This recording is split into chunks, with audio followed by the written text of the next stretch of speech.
पीड़ित, शोषित, दलित समाज, वंचित समाज के मिनॉरिटी सेक्शंस के, चाहे वो सिख है चाहे मुस्लिम्स हैं, उनके साथ अत्याचार करने का एक इनका इतिहास रहा है पुराना। इनके इस चीज के सारे पुख्ता सबूत मेरे पास मौजूद हैं। कोर्ट में भी सुनवाई नहीं हो रही, क्योंकि कोर्ट भी जो फैसला सुना रहा है वो एक तरफ का पक्ष का फैसला सुना रहा है। कोर्ट मेरे पास जो पुख्ता सबूत मौजूद हैं, जो मेरे खिलाफ कॉन्स्पिरेसी हुई है, उस सारी चीजों के एक सवाल के जवाब के सबूत मेरे पास हैं, जिसके साथ इस तरीके से जातिगत भेदभाव होता है, खुले आम गुंडागर्दी होती है, और जिसको इस सिस्टमैटिक तरीके से बाहर निकाला जाता है। मैं doctor Ritu Singh, social activist, जैसे कि आप सब मुझे जानते हैं, असिस्टेंट प्रोफेसर दिल्ली यूनिवर्सिटी। मैंने 2019 में दौलत राम कॉलेज में असिस्टेंट प्रोफेसर के पद पे पढ़ाना शुरू किया था, और मैं आज आप सबको इस वीडियो के माध्यम से ये बताना चाह रही हूँ कि मैं एक लड़ाई लड़ रही हूँ पिछले 1.5 साल से। 1 साल हो गया है, 1 साल 4 महीने इस लड़ाई को लड़ते मुझे हो गया है, और ये लड़ाई एक मनुवादी प्रिंसिपल के खिलाफ मेरी ये लड़ाई है। और मैंने मनुवादी क्यों कहा? इसलिए कहा क्योंकि इस मनुवादी प्रिंसिपल की हिस्ट्री रही है, इतिहास रहा है। पीड़ित, शोषित, दलित समाज, वंचित समाज के, मिनॉरिटी सेक्शंस के, चाहे वो सिख है चाहे मुस्लिम्स हैं, उनके साथ अत्याचार करने का एक इनका इतिहास रहा है पुराना। और मैं ये ऐसे ही नहीं कह रही, जब मैं ये बात कह रही हूँ तो मैं पूरी जिम्मेदारी से इस बात को कह रही हूँ, क्योंकि इनके इस चीज़ के सारे पुख्ता सबूत मेरे पास मौजूद हैं कि इनका, और उसकी उन सबूतों के साथ साथ जो इनके इतिहास रहा है इस तरीके से भेदभाव करने का, डिस्क्रिमिनेशन करने का, लोगों को एम्बैरस करने का, इंसल्ट करने का, उनके अगेंस्ट कॉन्स्पिरेसी करके उन लोगों को या तो सिस्टम से बाहर निकाल देना या तो इतना तंग करना, इस चीज़ के सबूत और उसकी एक जीती जाती एग्जाम्पल आप सबके सामने यहाँ पे इस समय आपके साथ वीडियो में आपसे बात कर रही है। ये यूं ही नहीं हुआ, ये सारी चीज़ें ऑल ऑफ सडन नहीं आई। जब मैंने कॉलेज ज्वाइन किया इनका, उसके बाद जिस जिस तरीके से इनका व्यवहार मैंने अपने साथ देखा, जिस तरीके से इनकी दिन प्रतिदिन मिसकंडक्ट जो मेरे साथ रहा, वो देखा, बहुत बार इग्नोर भी किया। लेकिन जब इनको पता चला ये सारी चीज़ें कि ये एक शोषित वंचित दलित समाज की एक मुखर आवाज़ है, उस समाज से बच्ची आती है जिस समाज का आय प्रतिदिन शोषण होता है, जिस समाज की बहन बच्चियों के साथ दिन दहाड़े रेप होता है,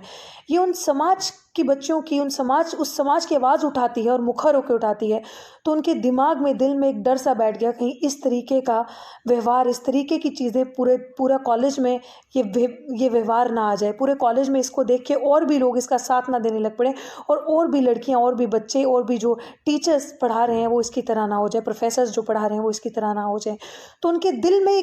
एक घृणा, एक नफरत मेरे लिए आ गई।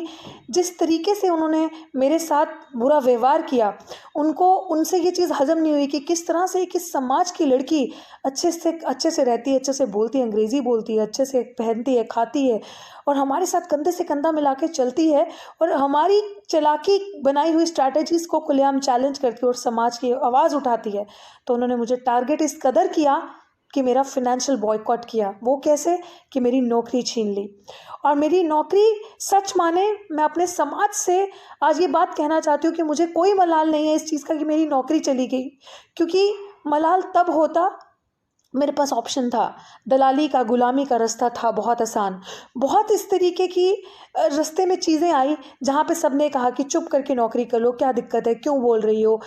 शांत हो जाओ, मत बोलो अभी कुछ टाइम। सबने ये चीज़ समझाने की कोशिश करी कि ठीक है, क्या हो गया, इतना क्रिटिसाइज़ मत करो। लेकिन मुझे ऐसा लगा कि अगर ये आवाज़ दब गई, अगर ये आवाज़ चुप हो गई, तो अपने समाज के पता नहीं ऐसे न जाने कितने हज़ारों बच्चे होंगे। अभी भी आपने देखा केरल में एक लेटेस्ट घटना चल रही है, एक बच्ची भूख हड़ताल पे बैठी है, जिस बच्ची की स्कॉलरशिप नहीं मिल रही, दलित समाज की वो बच्ची है। इस तरीके से बहुत सारे बच्चे हमारे इस तरीके हैं जिनकी आवाज़ को बंद कर दिया जाता है, जिनके हकों का हनन होता है।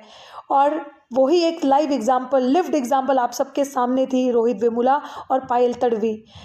तो वो दुखद घटना से शायद अभी हम उबर नहीं पाए, अभी भी उन बच्चों को इंसाफ नहीं मिला है हमारे समाज के। वही एक मिसाल आप सबके सामने बैठी है। तो मैं अपने समाज के जो बड़े चेहरे हैं, जो बड़े प्रतिनिधित्व करते हैं जो हमारे समाज का, मैं उन सबके सामने गुजारिश करना चाहती हूँ कि कहीं डॉक्टर रित्तू की आवाज़ भी इस तरीके से बंद ना हो और आप सबको डॉक्टर रितु के लिए कल कैंडल मार्च करके सामने ना आना पड़े। जिस तरीके से आप रोहित वेमुला और पायल तड़वी के लिए जंतर मंतर पे आए थे और कैंडल मार्च निकाला था आपने, वही हाल आपको डॉक्टर रितु के लिए ना करना पड़े। तो मेरी आप सबके सामने एक विनती है आप सबसे कि इस आवाज़ को बचाइए, इस लड़ाई को लड़िए, क्योंकि इस समाज के स्वाभिमान की लड़ाई है, समाज के प्रोटेक्शन की एक लड़ाई है, जो आने वाले बच्चे हैं उनके भविष्य की लड़ाई है। उन सबके भविष्य को आप प्रोटेक्ट कर सकते हैं, क्योंकि अगर सावित्रीबाई फुले ने ये रास्ता चुना होता दलाली और गुलामी का, तो आज डॉक्टर रितु के मुंह में जुबान ना होती, आज डॉक्टर रितु शिक्षित ना होती और अपने हकों को समझती ना। अगर बाबा साहिब ने चुप्पी का रास्ता चुना होता, गुलामी का रास्ता चुना होता, और डॉक्टर बाबा साहेब भीमराव अम्बेडकर ना बनते, और उनकी वजह से आज ये मुंह में जुबान ना आती और ये अपने हक हुकूक की लड़ाई समझना आती। तो यहाँ पे दिल्ली विश्वविद्यालय में आई हूँ, पढ़ी हूँ, लिखी हूँ, अपने हकों को समझा है। और बहुत सारी ऐसी महिलाएं हैं जो दिन प्रतिदिन मुझे बच्चियाँ मैसेज करती रहती हैं कि आप हमारा हौसला, आप हमारी हिम्मत है। लेकिन इस हिम्मत को, इस हौसले को आप सब टूटने ना दें। तो मेरे समाज के हर उस बच्चे से, हर उस बुजुर्ग से, हर उस बड़े से, हर उस पढ़े लिखे तबके से ये मेरी हाथ जोड़कर विनती है, क्योंकि इस आवाज़ की कहीं सुनवाई नहीं हो रही, कोर्ट में भी सुनवाई नहीं हो रही, क्योंकि कोर्ट भी जो फैसला सुना रहा है वो एक तरफ का पक्ष का फैसला सुना रहा है। कोर्ट मेरे पास जो पुख्ता सबूत मौजूद हैं, जो मेरे खिलाफ कॉन्स्पिरेसी हुई है, उस सारी चीज़ों के एक सवाल के जवाब के सबूत मेरे पास हैं। मैं उन सब सबूतों को आप सबके सामने रखना चाहती हूँ। आपको पता चलेगा कि कितना मजबूत मेरी लड़ाई है और कितनी सच्चाई है इस बात में। आप सबके आगे मेरी अंत में यही विनती है कि इस आवाज़ को बचाएं,